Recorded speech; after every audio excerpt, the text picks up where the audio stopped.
Hello बच्चों, let's read this question. The question says arrange the electrons represented by following set of quantum numbers in decreasing order of energy. तो हमारे पास यहाँ पे कुछ quantum numbers given है.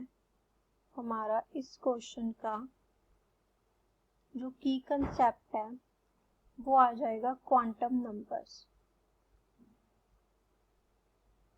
अब हमारे पास जो क्वांटम नंबर्स होते हैं वो क्या होते हैं? It is a set of protocols used to describe an electron. उनकी एनर्जी के बारे में, वो कौन से शेल में प्रेजेंट हैं, तो उनको डिस्क्राइब करने के लिए हमारे पास जो नंबर यूज होते हैं that are called quantum numbers. अब हमारे पास ऑप्शन में कुछ क्वांटम नंबर्स गिवन है, हमें अरेंज करना है in decreasing order of energy. So option 1 है हमारे पास n की वैल्यू 4, l की वैल्यू 0, m की वैल्यू 0 और s की वैल्यू +r. अब हमारे पास जो क्वांटम नंबर्स होते हैं वो 4 टाइप के होते हैं. जो प्रिंसिपल क्वांटम नंबर होते हैं वो n की वैल्यू को डिफाइन करता है, और हमारा जो एजीम्यूथल क्वांटम नंबर होता है वो L की वैल्यू को डिफाइन करता है. जैसे L की वैल्यू अगर 0 है दैट मीन्स S शब्द शेल है, अगर 1 है तो P शब्द शेल है, अगर 2 है तो हमारे पास ये कौन सा होगा? D है, अगर 3 है तो कौन सा है? F है. थर्ड होता है हमारा मैग्नेटिक क्वांटम नंबर.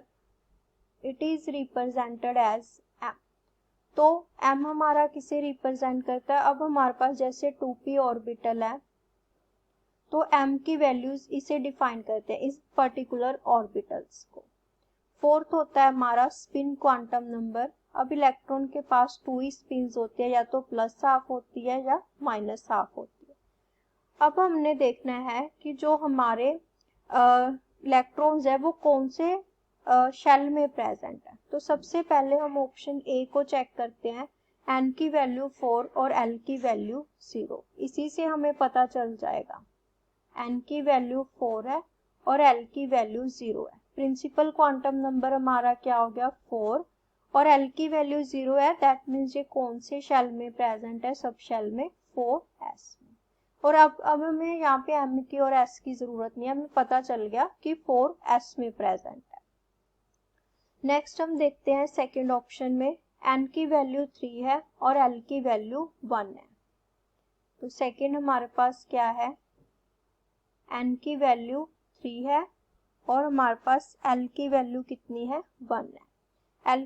n की 3 मतलब 3, l इज इक्वल टू 1 मतलब कौन सा है? p. अब p के कौन से शेल में प्रेजेंट है ये हम बाद में देखेंगे अगर हमें जरूरत पड़ी तो. नेक्स्ट हमारे पास थर्ड ऑप्शन में है n की वैल्यू 3 है और l की वैल्यू 2 है. सो n की वैल्यू 3 है, l की value 2. That means 2 is used for d subshell. So ये d में हो गया. नेक्स्ट हमारे पास गिवन है n की वैल्यू 3 और l की वैल्यू 0. n की वैल्यू 3 है और l की वैल्यू 0 है. तो हमारे पास ये 3, l 0 है, इसका मतलब s. तो हमें m की वैल्यू और s की वैल्यू यहाँ पे देखने की जरूरत नहीं है क्योंकि चारों डिफरेंट है.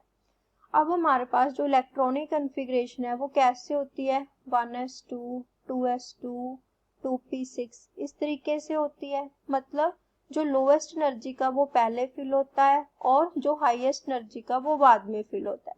अब हमने इनको अरेंज करना है. किसमें अरेंज करना है? डिक्रीजिंग ऑर्डर में. तो सबसे पहले किसकी एनर्जी आएगी? जिसकी सबसे ज्यादा होगी.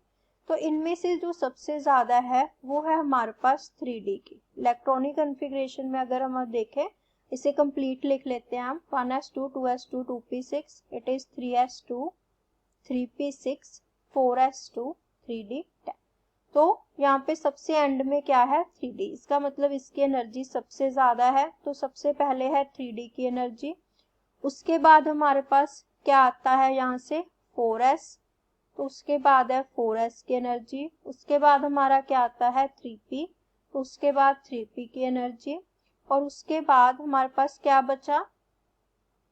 3s. तो उसके बाद हमारी आ गई S की एनर्जी। तो इसका मतलब हमारे पास क्या है, पहले ऑप्शन 3 है, उसके बाद हमारे पास ऑप्शन 1 है, उसके बाद हमारे पास ऑप्शन 2 है और लास्ट में हमारे पास ऑप्शन 4 है। तो ये हमारा आ गया फाइनल आंसर 3, 1, 2, 4। तो कौन सी ऑप्शन बनती है हमारी, 3, 1, 2, 4, option C, 3, 1, 2, 4। So option C is the right answer. Hope you understand. Best of luck.